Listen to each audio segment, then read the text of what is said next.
Assalamualaikum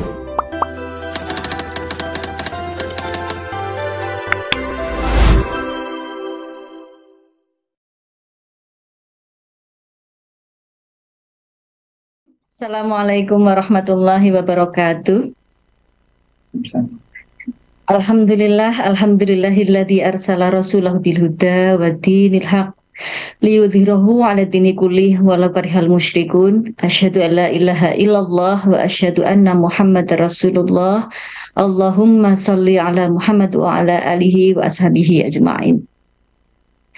Alhamdulillah, bersyukur sekali saya pada malam hari ini dapat berada di tengah-tengah majelis yang sangat terhormat, yaitu pengajian umum pimpinan pusat Muhammadiyah dengan peserta yang kayaknya sudah ratusan ini, Pak Muhammad Khairin. Saya ucapkan selamat malam dan terima kasih kepada Profesor Dadang Ahmad tadi yang sudah mengawali pembahasan. Terima kasih juga pada Profesor Aris Satria yang sudah memberi pencerahan luar biasa. Tadi juga saya mencatat banyak loh Prof ini sambil kuliah pada Prof Aris Satria, dan juga Kiai Saad Ibrahim yang sedianya di awal kan karena lebih senior begitu dan keilmuannya lebih tinggi daripada saya, kok malah saya diminta lebih dahulu ini. Mohon izin share screen ya Pak Muhammad Khairin. Terima kasih juga ya Pak Muhammad Khairin ya. Ini mungkin pada kesempatan yang lalu Pak Muhammad Khairin mendengarkan sapaan awal saya dengan tembang Jawa, tapi karena malam hari ini pesertanya dari seluruh Indonesia, sudah saya ubah menjadi tembangnya tembang bahasa Indonesia. Diperkenankan ya Pak di forum ini untuk nembang dulu gitu ya. Dakwah kebudayaan. Prosedulur Podo Elingo harusnya ini, tapi sudah saya ubah. Hai saudara, janganlah lupa kehidupan di alam dunia, sungguh-sungguhlah belajar agar besok tak menyesal. Ingatlah di masa kini, peradaban tak sama lagi, semuanya serba mudah, banyak unduh, banyak unggah. Masa kini semua pintar, namun sumbernya tak berdasar. Semuanya merasa pakar, verifikasi tak sabar. Karena itu tak ada pilihan, Quran hadis dipelajari, agar tahu sumber yang pasti, bermanfaat sampai nanti. Nah itu Prof, pembuka. Supaya pengajian nggak tegang ya, kita ada ice breaking dulu ya. Kalau order pakai bahasa Jogja boleh nggak ini? Ya, ada di YouTube, Pak Khairi. Ya, silakan nanti dicari saja. Baik, Ibu Bapak dimanapun berada, alhamdulillah hari ini kita akan membahas sesuatu mengenai reaktualisasi gitu. Dengan kata kunci reaktualisasi ini, saya terpikir, alhamdulillah berarti memang Muhammadiyah itu tidak mengakui pameo yang selama ini berjalan, yaitu yang lalu biarlah berlalu. Kadang-kadang di masyarakat kan kita seperti itu ya, yang lalu biarlah berlalu. Bagi saya sih, karena saya dari ilmu filologi, ilmu bahasa yang berkutat dengan masa lampau begitu, justru itu hanya dipakai oleh orang-orang yang putus cinta saja, yang nggak mau lihat lagi goresan luka yang terdalam pada hatinya gitu ya. Kalau kita ini seorang ilmuwan, seorang agamawan yang baik, pasti kita akan selalu menghargai masa lalu, akan menghadapi masa kini, dan akan menyiapkan masa depan. Sering saya menulis di Suara Aisyah dan juga saya sampaikan di beberapa forum bahwa saat ini kemampuan kita itu harus berjalan dua sekaligus, yaitu kemampuan bertahan tapi sekaligus kemampuan berlari. Nah, itu gimana caranya? Bertahan tapi berlari itu. Bertahan dalam segala hal yang kita yakini sebagai sumber kebenaran dan sumber ilmu, yaitu Al-Quran dan hadis, sekaligus berlari dalam kita terus melakukan reaktualisasi apa yang ditinggalkan oleh masa lampau itu pada masa sekarang. Apabila kita belajar dari seorang pakar teori pemahaman atau teori interpretasi, namanya Pak Paul Ricoeur, kita panggil Pak saja supaya lebih seperti SKSD, sok kenal sok dekat ini. Beliau mengatakan begini, masa lalu adalah memori, masa sekarang adalah persepsi, persepsi yang langsung kita hadapi, dan masa yang akan datang adalah ekspektasi. Bagaimanapun juga kita mempunyai sejarah, kita tidak akan pernah terlepas dari masa lampau itu. Dan ketika kita menghadapi dunia yang ada di depan mata kita saat ini, itulah persepsi. Serta bagaimana kita hidup pada masa yang akan datang, itu adalah ekspektasi. Kita saat ini adalah ekspektasi kita dari orang-orang terdahulu. Generasi yang ada pada masa yang akan datang punya ekspektasinya sendiri. Setiap zaman punya ekspektasi. Oleh karena itu, mau tidak mau, suka atau tidak suka, pembahasan tentang reaktualisasi supaya Al-Quran itu tetap sama, likuli zaman wa makan, sesuai dengan kehidupan kita, mau nggak mau, tolabul ilmi seperti yang tadi disarankan oleh Prof. Arif Satria harus kita lakukan. Ibu, Bapak sekalian yang berbahagia pada malam hari ini, barangkali ada 1-2 yang ngantuk, itu sama dengan saya ya, mudah-mudahan ini bisa selesai dengan lancar sampai akhir. Sebagai orang yang hidup dengan landasan skriptualis, yaitu Al-Quran dan Sunnah atau Al-Quran dan Hadis, ada beberapa bekal begitu, karena saya dari ilmu bahasa, yang harus kita pegang. Yang pertama, bahwa sikap kita ini sebagai lover of word, pecinta kata-kata. Jadi ada orang yang sukanya kan dikatakan pembelajar visual begitu. Ada orang yang disebut sebagai pembelajar kinestetik begitu. Tetapi mau tidak mau, kalau memang kita ini hidup di dalam agama yang mempunyai landasan skriptualis, yaitu Al-Quran dan Sunnah, mau nggak mau kita harus ngaji gitu ya. Melihat pada teks terlebih dahulu, menjadi seorang lover of words, kata Robson seperti itu. Kembali melihat bagaimanakah Turats ya, kembali melihat bagaimanakah tafsir-tafsir yang sudah banyak sekali diproduksi, baik itu di Indonesia maupun di luar negeri. Kita harus selalu membaca dan juga memiliki kemampuan untuk to present and to interpret the text. Ini adalah sebuah prinsip dalam ilmu filologi. Kalau saja sebuah kitab atau sebuah rujukan itu hanya ditinggal saja, tidak dibaca, tidak ada lover of word-nya, tidak ada upaya untuk melakukan to present and to interpret the text, maka dia mati. Dia ditinggal oleh generasi sekarang, tidak menjadi sesuatu, hanya artefak yang dilupakan oleh orang. Yang kedua, menurut saya, kita dalam tradisi skriptualis harus mempunyai kemampuan juga untuk melihat makna. Makna itu tidak hanya makna yang ini, tapi ada juga makna yang lain. Sehingga dalam prinsip semiotika dikatakan kalau kita melihat makna itu ada yang this mean this dan juga ada yang this mean that gitu. Ada yang artinya ini, tapi ada yang artinya itu jauh begitu. Dalam terminologi keilmuan timur ini juga ada beberapa dengan penyebutan yang berbeda. Selanjutnya apa yang kita perlukan untuk supaya tradisi masa lampau atau sumber-sumber kebenaran dan keilmuan yang hadir dari masa lampau itu sesuai terus di dalam kehidupan kita adalah kemampuan the art of understanding. Kemampuan kita untuk memahami bagaimana sih sebetulnya understanding itu.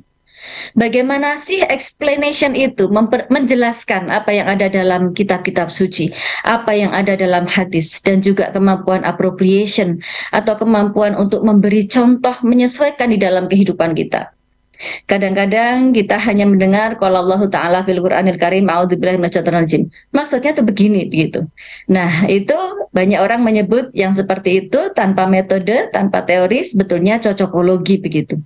Maka seringkali saya menyampaikan kepada mahasiswa dan mahasiswi saya, Al-Quran dan hadis itu kan dari timur. Kalau teman-teman itu keren sekali bisa menjelaskan dari sudut pandang pisau analisis dari barat, itu akan membuat orang-orang yang tidak mempercayai apa yang kita percaya ini menjadi terbuka.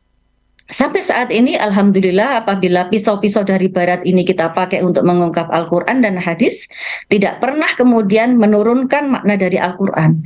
Bahkan ketika pisau-pisau itu kita pakai untuk mengungkap bagaimana Al-Quran dan hadis, justru bukti bahwa Al-Quran itu merupakan sebuah mahakarya dari Allah yang tidak tertandingi itu akan semakin kelihatan bersinar terang. Di antara banyak pisau-pisau itu, kita tidak akan membahas semuanya pada malam hari ini. Saya hanya akan memilih satu saja, Bapak Ibu sekalian, yaitu yang saya tampilkan di dalam layar pertama tadi adalah metode, atau di sini saya ungkap sebagai teori yang dimiliki oleh Roland Barthes, salah satu pakar semiotika atau ilmu tanda setelah Ferdinand de Saussure, atau bapak dari semiotika atau bapak linguistik. Saya perkenalkan satu saja ya supaya ini lebih nyambung begitu dengan keilmuan saya. Pak Roland Barthes ini mempunyai teori yang melanjutkan dari pendahulunya bahwa sebuah teks ataukah itu sebuah tanda itu bisa mempunyai signifier, sesuatu yang ditandai atau konsepnya, dan signifier, sesuatu yang bentuknya, wujudnya, atau bisa berupa kata-kata. Jadi setiap kali kita menyebut sesuatu, entah itu dalam Al-Quran atau dalam teks kehidupan sehari-hari, itu ada bentuknya dan ada maknanya. Intinya seperti itu.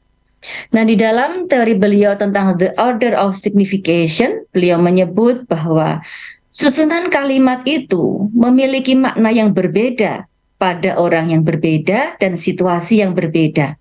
Tergantung bagaimana personalnya, tergantung bagaimana kulturalnya. Malam ini kita berbicara tentang Isra Mi'raj, tetapi dari sudut-sudut pandang yang berbeda. Pak Arief Satria dengan sisi saintifiknya, Pak Kiai Saad nanti dengan sisi keagamaan yang sangat kuat. Kebetulan saya basisnya basis ilmu bahasa, basisnya ilmu budaya, akan selalu memulai dengan tembang-tembang dan teorinya seperti ini. Pasti memiliki interpretasi yang berbeda, walaupun kadang-kadang nanti muaranya sama atau temuan-temuannya sama, tetapi mempunyai cita rasa yang berbeda, tergantung secara personal dan juga secara kultural. Nah, lebih lanjut, Pak Roland Barthes ini tadi mempunyai terminologi yang sudah sangat kita kenal, barangkali sejak SD kita sudah mengenal adanya denotasi, konotasi begitu, tetapi Bapak Ibu guru dahulu tidak memperkenalkan ya, anak-anak, makna itu ada denotasi dan konotasi. Ini teori semiotika kan tidak mengatakan begitu ya, tetapi kita sudah lama mengenal itu, bahwa makna itu ada makna yang dapat dipastikan, denotasi, dan ada juga makna-makna lain yang melekat, yaitu makna konotasi.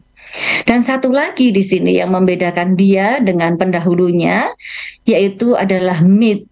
Nah, saya di sini tidak berusaha untuk menerjemahkan menjadi mitos, karena kalau mitos itu saya khawatir disalahpahami oleh audiens. Wah, ini jangan-jangan Bu Adip menganggap Isra Mi'raj itu mitos gitu. Ini kan berbahaya ya. Tidak, saya sama sekali tidak memandang itu mitos dalam terminologi orang Indonesia yang selama ini banyak dipahami. Mitos di sini dalam kerangka Roland Barthes itu adalah ketika suatu fakta atau suatu teks atau suatu tanda yang ditinggalkan, kita tidak bisa mengkonfirmasi lagi. Sebagaimana Isra Mi'raj itu ada di dalam Al-Quran. Kebenarannya sudah kita yakini jelas. Tetapi kita tidak bisa mengkonfirmasi secara langsung ya. Jadi segala hal yang misalnya itu from the past, segala hal yang tidak dapat kita jangkau, yang bisa kita nilai, itulah kemudian mitos. Yang bisa kita maknai lebih jauh, itulah kemudian kita sebut sebagai mitos. Jadi ada makna apa adanya, itulah denotasi. Makna yang lain ya, makna yang lain tetapi dekat, itu konotasi. Ada makna yang jauh, itulah yang disebut dengan mitos. Nah, ini pada prinsipnya kayaknya kok susah. Mari kita lihat ke contohnya ya. Ada pembagian dua di sini, yaitu language, tataran bahasa, dan ada myth atau tataran mitos. Tataran myth saja ya, supaya kita tidak confuse dengan definisi mitos yang sudah sering dipahami oleh orang Indonesia. Contoh ya, ada wujud seperti ini. Ini adalah konsep nih, wujud seperti ini. Namanya signifier atau yang ditandai konsepnya. Dia punya naming nih, punya nama. Kita menyebutnya sebagai signifier. Ya. Namanya adalah mawar. Nah, di antara perpaduan antara konsep dengan nama ini ada yang namanya sign. Sign-nya apa? Ya, entitas konkret bunga mawar, seperti itulah. Tetapi pada kondisi tertentu, mawar ini kemudian diberikan oleh seseorang kepada orang lain yang diidam-idamkan selama ini, yang diimpi-impikan, maka mawar ini tidak sekedar menjadi bunga saja, bukan merupakan entitas konkret salah satu nama bunga saja, tetapi ketika diberikan pada orang yang ingin dicintai, ya ingin diberi hati begitu, mawar ini punya makna lain yaitu passion atau hasrat. Sehingga orang yang menerima mawar itu, dia bisa mempunyai sign yang baru. Oh, orang ini mempunyai cinta yang menggebu, maka dia bisa menolak mawar itu, atau bisa juga menerima mawar itu, karena mawar bukan sekedar bunga, tapi mawar mempunyai arti yang lainnya. Demikian pula ketika kita bisa menerapkannya di dalam surat Al-Isra. Memang agak panjang ini. A'udzubillahi minasyaitonirrajim. Bismillahirrahmanirrahim. Subhanalladzi asra bi 'abdihi lailan minal masjidil haram ilal masjidil aqsa alladzi barakna haulahu linuriyahu min ayatina innahu huwas samiul basir. Shadaqallahul adzim. Agak panjang, tetapi mungkin ya hanya beberapa saja yang akan saya terangkan malam ini. Bapak Ibu sekalian, di sini ada kata subhana. Maha suci Allah, kita semua sudah tahu. Tetapi kemudian ada ekspresi-ekspresi yang bisa kita ambil ya, bahwa ketika kita menyebut subhanallah ada ketakjuban yang luar biasa, bahwa ini adalah peristiwa luar biasa yang tidak masuk akal pada waktu itu, tapi sekarang mungkin kita bisa masuk ke dalam akal kita. Pada waktu itu kita bisa membayangkan Rokib-Atid itu cara kerjanya bagaimana ya, tapi dengan adanya Google Map ya, sekarang kita mudah membayangkan bagaimana Rokib-Atid bekerja ya. Kalau saya driving itu dengan menggunakan Google Map, ayah saya tanya, berapa mobil yang dilayani oleh Google Map ini ya? Karena mbaknya kan selalu bilang belok kanan, belok kiri. Begitulah juga tentang Rokib-Atid. Sepertinya pada waktu itu belum sampai, tetapi insya Allah nanti lambat laun persoalan Isra Mi'raj ini juga dapat kita maknai, bisa kita pahami. Oh seperti itu toh mudahnya kalau kita sudah mencapai teknologi yang sangat tinggi. Maha suci Allah. Selanjutnya di situ ada istilah asro. Asro artinya adalah memperjalankan. Berarti di situ pelakunya adalah Allah, bukan saro ya. Pelakunya bukan Muhammad, tetapi pelakunya ya yang memperjalankan semuanya ini adalah Allah. Dan ingat di situ ada abdihi. Abdihi itu adalah abdun. Bahwa ternyata di situ ada kesan bahwa siapa yang menguasai dan siapa yang dikuasai itu jelas. Yang menguasai adalah Allah, yang dikuasai adalah Muhammad sebagai abdun.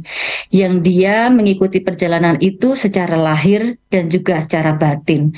Banyak saya lihat dalam tayangan-tayangan YouTube, di dalam pembahasan-pembahasan tulisan, mengatakan bahwa mungkin saja Isra Mi'raj itu tidak terjadi, mungkin hanya batinnya saja yang pergi seperti orang bermimpi secepat kilat dan sebagainya. Tapi itu bisa kita bantah dengan kata abdun, karena sebetulnya abdun itu hadirnya adalah sebagai entitas yang lahir sekaligus batin sebagai manusia. Untuk pembahasan semiotika tentang Masjidil Haram, kemudian tentang keberkahan, tentang tanda-tanda kebesaran Allah sudah banyak digali Ibu Bapak. Maka pada malam hari ini ada satu fokus saya saja, yaitu tentang asro atau memperjalankan. Di dalam otak kita, analisis kritis merupakan landasan dari pembahasan tentang kebahasaan. Segeralah kemudian berpikir, siapa yang berkuasa atas fenomena Isra Mi'raj itu? Tentu jawabannya adalah Allah. Kalau kita menempatkan Al-Quran dan Sunnah itu sebagai sumber ilmu di dalam hati dan pikiran kita, maka yang kita lakukan itu dengan menggunakan pisau-pisau dari barat atau pisau-pisau apapun adalah dalam rangka membuktikan kebenaran itu. Lain halnya dengan orang yang tidak mengimani ya, pisau-pisau dari barat itu dipakai untuk membuktikan kebenarannya. Loh, ini benar. Ya, mungkin juga karena salah menggunakan metode, loh ini salah. Jadi kebenaran dan kesalahan itu ada di akhir. Tetapi sebagai kita, sebagai orang yang beriman, kebenaran, ilmu, dan kebenaran logika itu, Al-Quran itu ada di depan, seperti itu. Maka ketika otak kita bekerja, siapa yang berkuasa atas semua ini? Jawabannya adalah Allah. Dan di situ ada sejumlah huruf jar juga tentang min dan ilah. Ya, dari mana mau kemana gitu. Apakah Allah juga yang memulangkan abdun itu? Kan itu perjalanan ya, dari sini ke sana. Maka otak kita bekerja. Allah jugalah yang memulangkan abdun itu. Ya, karena perjalanan itu yang memperjalankan adalah Allah. Ini adalah sebuah perjalanan panjang yang sangat memukau. Tetapi mengapa Muhammad pulang? Maka otak kita bekerja. Oh, pasti karena goalnya itu bukan itu. Muhammad telah melampaui alam semesta. Lewat begitu cepat, tetapi ia kembali kepada semesta. Mengapa hal itu terjadi? Maka dalam memahami ini, otak kita terus bekerja. Saya kembali akan membawa ibu bapak pada kotak-kotak yang dibuat oleh Roland Barthes ini. Kalau kita memahami signifiernya itu tadi kita sebut sebagai asro, ya, bunga mawar, asro. Kemudian signifiernya, ya, apa yang menjadi konsepnya itu adalah memperjalankan. Sehingga sign atau tanda pada tahapan pertama itu Allah lah yang memperjalankan dan abdun itulah yang dijalankan. Itu secara denotatif begitu. Nah, selanjutnya kata-kata ini kita bawa ke wilayah myth atau mitos ya, dalam terminologi Roland Barthes ya, bukan mitos dalam yang banyak kita pahami. Allah yang memperjalankan ini dan ada abdun yang dijalankan punya signified baru ya dalam konteks orang zaman sekarang itu. Kita berpikir lagi, Allah itu berkuasa memperjalankan kan? Berjalan tadi ada min ilah, berarti pulang juga gitu. Allah juga lah yang menuntun Muhammad sebagai abdun itu untuk pulang. Maka di situ ada asosiasi-asosiasi semantik kita bekerja. Semantik itu adalah ilmu makna ibu bapak. Kalau kita mengatakan laki-laki, maka kita akan terpikir perempuan. Kalau kita mengatakan kanan, maka kita akan terpikir kiri. Kalau kita mengatakan memperjalankan, maka otak kita akan bekerja, memulangkan. Kalau kita mengatakan yang berkuasa, maka kita akan berpikir siapa yang dikuasai. Dalam hal ini kemudian kita mempunyai sebuah anggapan, oh ternyata pada proses Isra Mi'raj itu, sesungguhnya Allah ingin menunjukkan kekuasaannya. Dan sesungguhnya Muhammad itu juga didudukkan sebagai hamba yang mempunyai keterbatasan. Kalau kemudian Muhammad pada saat berjumpa dengan Allah itu memang sangat merupakan hal yang tadi disampaikan oleh Pak Dadang Kahmat, Prof. Dadang Kahmat ya, suatu hal yang luar biasa bisa bertemu dengan Allah. Tetapi sebetulnya goalsnya bukan itu saja. Goalsnya kalau ada orang pergi, dia juga ada orang pulang gitu. Dia ada pergi, ada pulang. Oleh karena itu, ketika kita membaca dengan pembahasan yang lebih jauh, this mean this, kita juga punya makna lain yaitu this mean that. Maka seharusnya kita juga memaknai kembalinya itu adalah kembali dalam menunaikan tugas-tugas Rasulullah untuk kembali kepada umat. Muhammad harus kembali kepada umat, menjalankan tugas kenabian, harus peduli kepada sesama dan membangun peradaban. Apabila kita tarik gitu kepada makna generasi milenial, bahkan mungkin di bawahnya generasi X, Y, Z, dan juga Alpha, ya, kita perlu sampaikan kepada mereka bahwa goalsnya itu bukan tentang perintah sholat. Bahkan sampai sekarang ya, ketika saya kemarin sebelum membuat materi ini, bertanya kepada berbagai macam orang dewasa, bertanya pada orang, apa sebetulnya yang kamu ketahui tentang Isra Mi'raj? Jawabannya adalah sholat, sholat, sholat. Tapi sebetulnya goals yang ingin dicapai bukan itu, bukan hanya tentang sholat, tetapi setelah sholat itu ngapain gitu. Kalau kita melihat generasi yang sekarang, generasi yang serba gadget addict, sangat individualis, mereka juga selalu mengkonsumsi hal-hal yang sifatnya individu ya, ngapa-ngapain sendiri di kamar, komunikasinya terbatas, permainannya terbatas, mereka tidak mempunyai kiprah yang banyak untuk masyarakat. Itulah saatnya kemudian kita memberikan wujud lain dari pemaknaan Isra Mi'raj ini, bahwa goalsnya itu setelah sholat itu ngapain. Rasulullah kemudian kembali kepada umat, peduli pada problem kemanusiaan, menyelesaikan masalah masyarakat, dan pantang individualis di dalam beragama. Kadang-kadang kita menjumpai ada komunitas-komunitas beragama yang individualis, bukan yang itu. Sebetulnya yang lebih penting dari semua itu adalah kesalehan sosial yang terukur. Ibu, Bapak sekalian, mungkin itu sebagai sebuah awal. Mari kita membangun peradaban dengan cara melihat kembali pada tradisi skriptualis kita dalam bentuk teks. Sebagaimana yang tadi saya katakan, kita ini bertahan sekaligus berlari. Bertahan dengan apa yang kita yakini, sekaligus berlari dalam menghadapi fenomena-fenomena yang sekarang dengan tidak melupakan identitas dan ciri khas kita sebagai muslimah dan muslim yang sejati. Itu saja dulu Pak, mungkin saya akhiri juga ini karena saya sudah ngantuk Pak Khairin. Saya akan menyanyi Wayahe Turu Kepati Pak, ini udah ngantuk sekali. Mudah-mudahan ibu bapak yang ada di Zoom ini saya perdengarkan ini tidak tambah ngantuk, tapi insya Allah masih semangat untuk mengikuti paparan Kiai Haji Sa'ad Ibrahim. Saat orang tidur nyenyak, burung-burung menyeruak, mengeja serentak ilmu Allah yang terkuat. Cici cuit, cici cici cuit, dede dilung, dede dede dilung. Pagi-pagi amat pagi, gunungnya terlihat asring. Kawan jangan henti bertakbir setiap hari. Allahu Akbar, Allahu Akbar, Allahu Akbar, Allahu Akbar. Sisi timur menerawang, jangan pada ongkang-ongkang. Kawan ayo hengkang, bertabir hingga malam menjelang. Allahu Akbar, Allahu Akbar, Allahu Akbar, Allahu Akbar. Wa'tasimu bihablillahi jami'a wa la tafarraqu. Wassalamualaikum warahmatullahi wabarakatuh.